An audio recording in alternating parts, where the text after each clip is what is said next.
Welcome back to the Shady Maple development video part two. Timer started.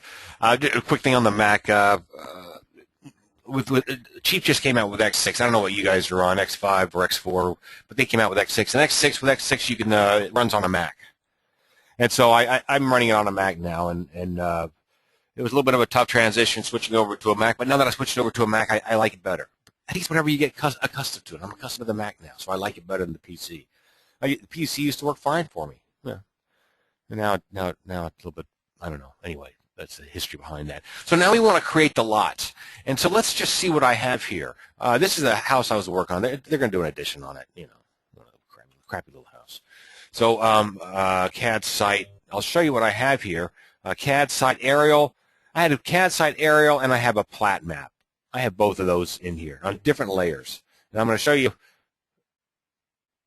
There they are. Yeah. Okay. So yeah. So I took an aerial of this house off of Google Maps. Hello. Is it locked? Yeah, it's locked. The aerial. That's locked. Okay, fine. I unlocked it. So you know, before I go out to the house to measure this as-built condition, I get a Control C. I just cut it out. Control Z. Tick, tick, tick, tick, tick, tick, tick, tick, tick, tick, tick, tick, tick, tick, tick, tick, tick, tick, tick. I threw this together. I threw this plan together for demonstration purposes, so it's not perfect, but you guys will get the idea. Oh God. I'm just going to show you what I did. Oh, and fun. Oh, I was working on a plan yesterday when they started doing this kind of crap. Oh my God. Okay. Control C, just so you can see. I zoom out when I'm trying to zoom in. It's backwards on the Mac. So I Control V. There it is.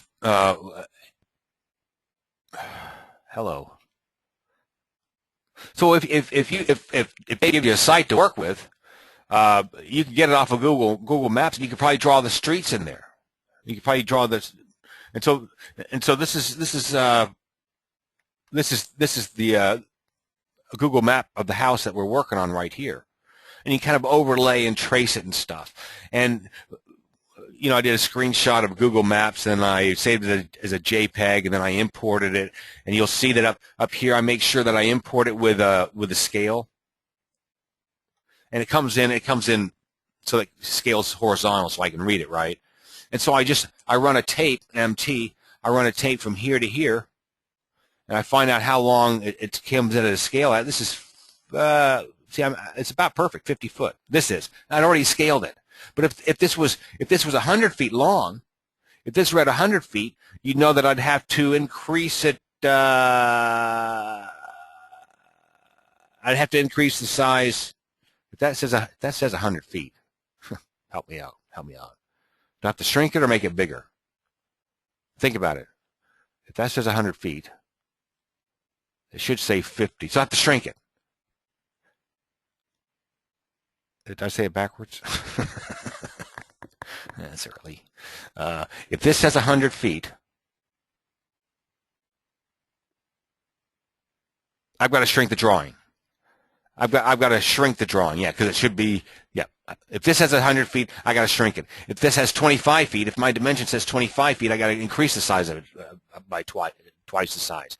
And so you get a ratio. And so what you do is, once you know what your ratio is, you select this, you select your picture, and you open it up, and here's the size of your JPEG right here, width and height. All you do is I always take the biggest number because it gets me more accurate.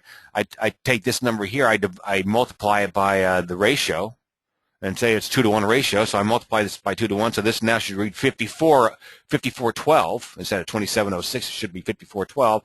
Put that number in there, and then this number automatically changes, and then my drawing gets to a larger size.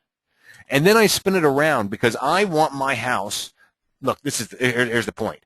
I always want my plan to have the front door facing the bottom of my page. Unless it's a long, skinny house, and I have to rotate a little bit 90 degrees on the page, then I have the front door on the right side of my page.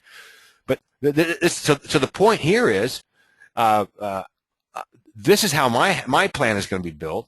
But the guy across the street, Pete, who's going to build his house over here, he's going to flip it around 180 degrees, so his front door is facing the bottom of the page. You know, some people say you always have to have north up facing top of the page. I say nuts. That confuses more people. Confuses me anyway.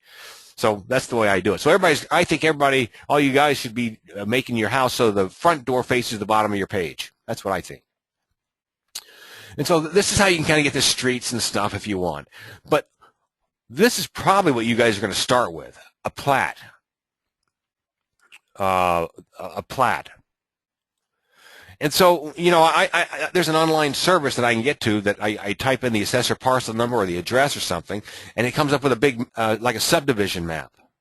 And that subdivision map has all the lots in it. And I've just tweaked this down and make it smaller so it takes up less space in my computer. This is all I need. This is my lot right here. And so, two ways of doing this. I think you should learn to use the bearings. North 79, 1930 east. North 11, 0 degrees west, and it's 170.36 feet. And there's probably a bearing here that I know, and I can get this bearing, and then this curve is a tangent off of this curve, and this is a straight line. And in fact, this is a really good lesson right here. Can I, with the information provided, can I draw this piece of property accurately?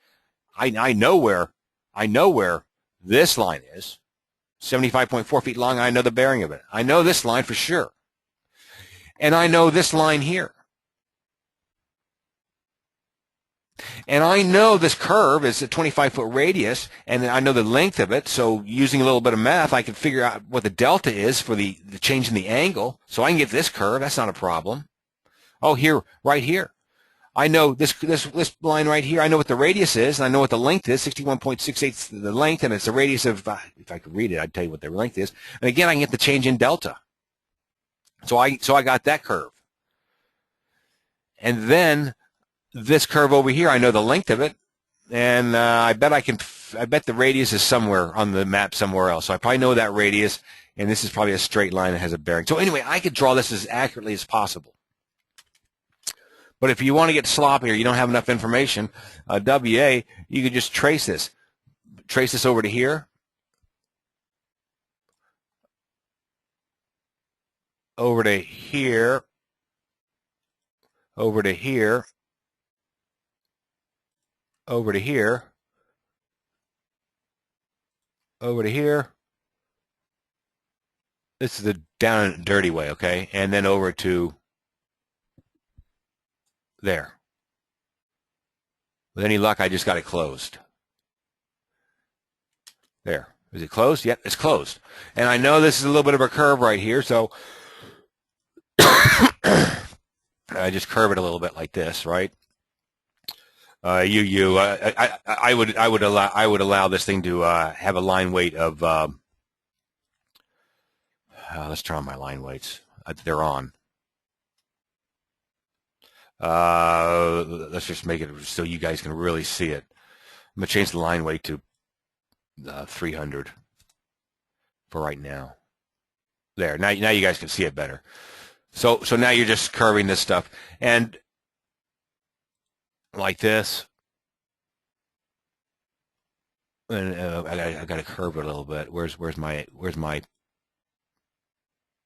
yeah? Grab this and do this number. You get what I'm saying? Now I'm starting to draw that. I'm starting to just to trace it. Anyway, I don't think that's the way you should do it. I think you should just do it accurately. And you got all the bearings here. I'm just going to plat that has all the bearings, and you guys just lay it out. Learn how to do those bearings. And I did a video on YouTube about how to input these bearings. Maybe you already know how to do it. But the video I did, I thought was a pretty good little video because it dealt with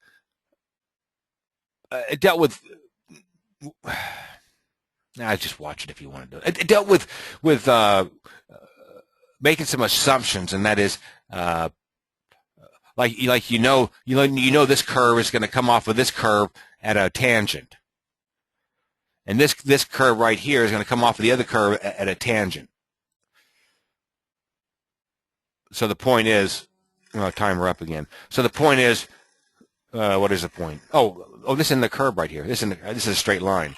So the point is, once you get this straight line, you can start getting your curves, and if you don't really know what the angle is right there, and the angle is right there, angle there, and angle there, what I'm saying is you can get this line and this line, because I got bearings and lengths, and I can get this, this, and this, you know, build it off to the side, and then just take this stuff here and connect it to this stuff, because anyway, watch the video if you're interested.